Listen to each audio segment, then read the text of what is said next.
Thank you again, Mr. Vegas. I thought my days as a New York Giant were over. Don't sweat it, kid.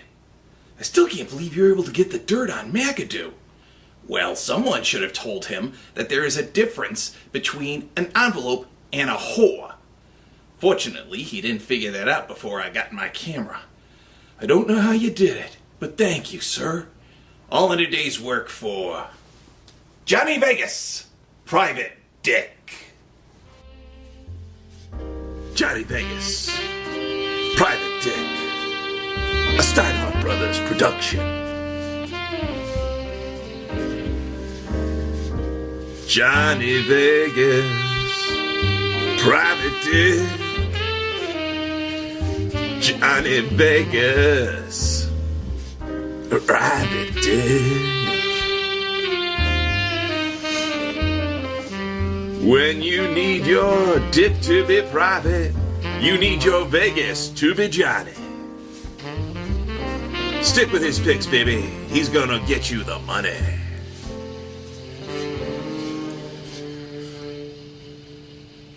Jonny Vegas, Private Dick. This is a rotten town with a lot of rotten people in it. Plenty of action for a guy like me. One must have a mind of winter to behold the nothing that is not there and the nothing that is. It's not the prettiest way to make a living, but it does have its moments. Jonny, I need your help. She was blonde as hell. She reminded me of the first woman to ever slap me in the face. She had a great big dollar sign in the place where most women would have a heart. What can I do for you, doll face? I need to know the winner of the BPFFL Super Bowl. I need to get the inside track before anyone else on the street does. That's not the way I work, baby. I give my picks week by week, not all at once. That's the kind of load most people can't handle. I'm not most people, Jonny. I gotta get this bet in before the rest of the gambling community. I can make us a lot of money. With your brains and my money, we could go places. Ladies like you are hard luck for men like me. You pay off for me, Jonny, and you can come over to my Malibu dream home. We could have an amazing life, you and me. Look, you're a nice girl, but if you're thinking of mothering me, forget it. I'm no stray dog you can pick up, and I like my neck without a collar. Please, Jonny? Please? I was left to my wits. Do I dare break my ethics? I was wondering how much money she really had, and whether or not any of that money was going towards buying her any underwear. The Vandals. You put all your money on the Callan's Vandals. Oh, Jonny.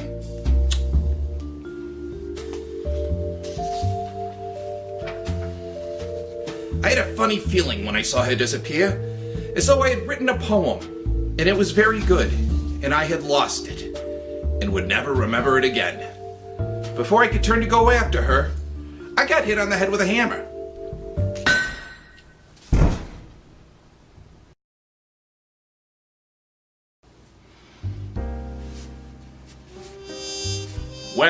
Well, you're up pretty early for a loser.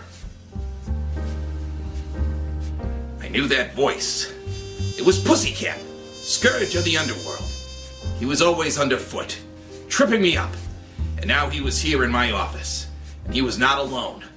Like a mouse backstage at a burlesque show, it was about to get real interesting up in here. Pussycat, if I knew you were coming over, I would have burned this place down. There's the Vegas I know and love. The wit, the defiance. Cut the bullshit, Pussycat. The smell of it is strong enough to build a garage on. Just tell me what you want. Ooh, I wanted what that doll wanted. I didn't get here in time to get your pick.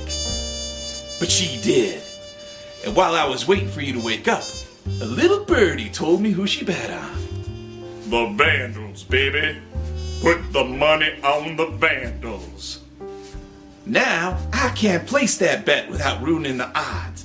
I'll wind up framed faster than Whistler's mother. but I can get the round-by-round action from you. And you'll want to give me that information, don't you, Mr. Vegas? You couldn't be any crazier if you were a pair of waltzing mice. Where? Where are the mice? Why should I help you? Because if you don't, I'll turn you over to my henchmen. There's Telltale. I'll dismember your corpse. Then I'll put my chair on top of you so I can entertain some company. There's Tomato Can.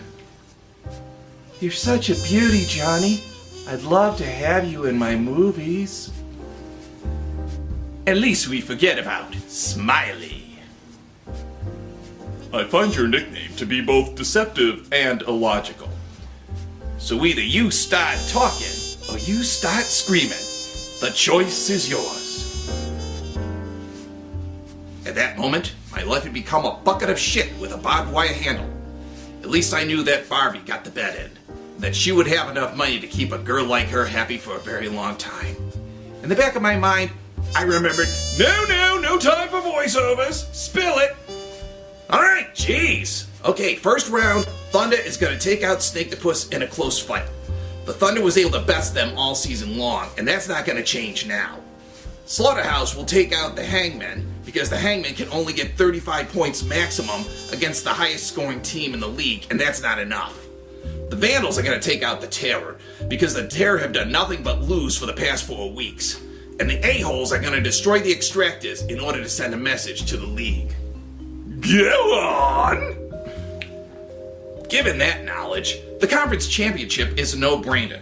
Now, we can sit here and feud about trifles. It's the floor! Will they never leave? But the bottom line is, I've seen nothing in 2007 stating that the Thunder can beat the Vandals, nor can the A-holes beat the Slaughterhouse. They've each lost to them twice, so it's going to be the Vandals versus the Slaughterhouse in Super Bowl 15. Now there's a dream matchup. But how did you give it to the Vandals? Didn't the Slaughterhouse already beat them this season? They did, but keep in mind, the Slaughterhouse is 1 for 4 in Super Bowls, and the Vandals are 3 for 4. You have a team that grinds versus a team of a strategic genius. All the teeth in the world mean nothing if they are not kept sharp. And even if it's by 1 lone touchdown, the Vandals will think of a way to outscore the Slaughterhouse. So that's the way you scientific detectives work. My God, for a fat, middle-aged, hard-boiled, pig-headed man, you've got the vaguest way of doing things I've ever heard of. Don't ever make a career out of underestimating me, pussycat. Boys, it's time to go to the bookie's office and place some bets. If you're right, Johnny, it's gonna be bad news for you and your girlfriend. But if you're wrong, we're going to profit off of you, and that will square away all the differences. Au revoir, Dick. I stood there in my office, listening to the wind whistle outside. Perhaps someday, that same wind will carry me to a dream house in Malibu. But when your head says one thing, and your whole life says another, your head always loses. Maybe I'll live so long that I'll forget her.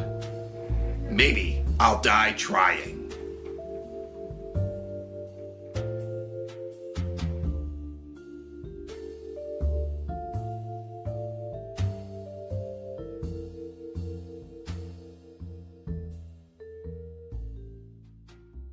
Now we done got that out the way, let's have some fun!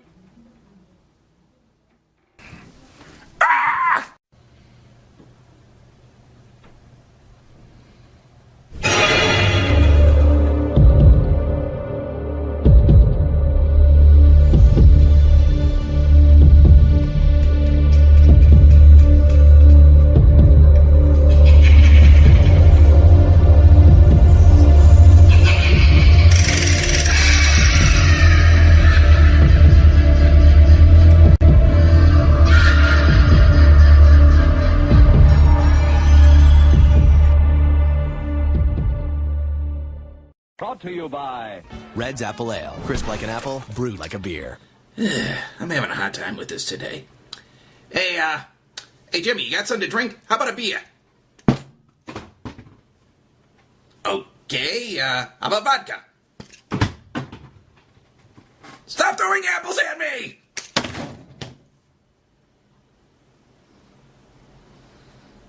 Do it live! I'll write it and we'll do it live! Now, if you'll excuse me, I'm gonna go off and get me a soda. I'm gonna get me a beer. Stop throwing fruit at me! I thought you put the brake on the safety of the car. Gay!